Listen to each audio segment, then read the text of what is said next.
The island of Ravenswood was a place shrouded in mystery, where the misty veil of the sea obscured its secrets.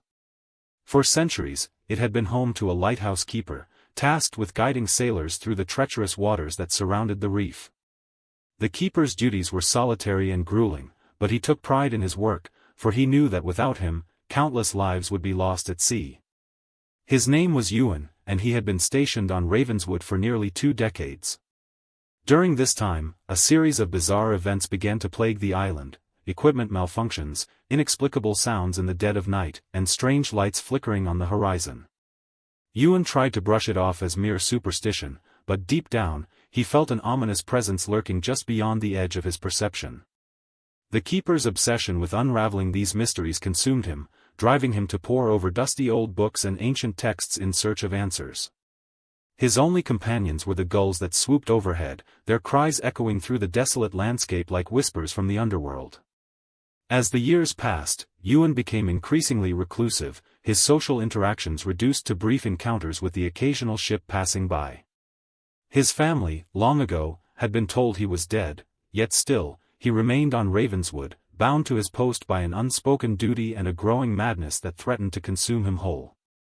It wasn't until one fateful night, when a terrible storm rolled in off the ocean, that Ewan's world came crashing down around him.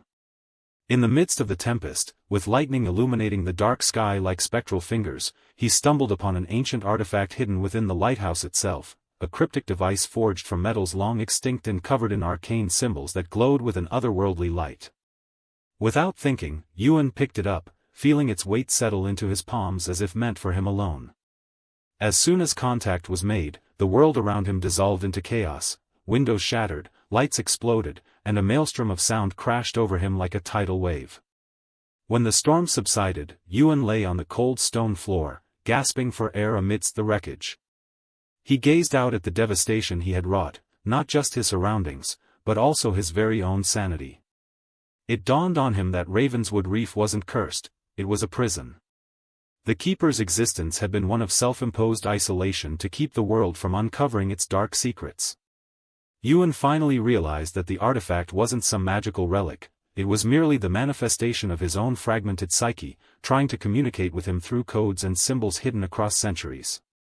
His grip on reality began to slip further, as he comprehended the terrible truth: every mystery, every enigma had been within him all along, a product of his tortured mind's desperate attempt to grasp onto anything meaningful in an endless sea of nothingness. With a broken heart, Ewan rose from the rubble and made one final entry in his journal, detailing the last few days that had unraveled into madness. He sealed it inside a watertight box, accompanied by the artifact, which he buried deep beneath the lighthouse's foundation. It would remain there for eternity, waiting to be unearthed by another unsuspecting soul who dared to set foot on Ravenswood Reef. In the end, Ewan's memories faded like sand in an hourglass, and though his name was whispered among sailors as a cautionary tale of what happens when obsession consumes the human spirit, it is said that if you ever find yourself near Ravenswood Island at twilight, listen closely for the sound of waves echoing through your mind, carrying with them whispers from Ewan's tormented past.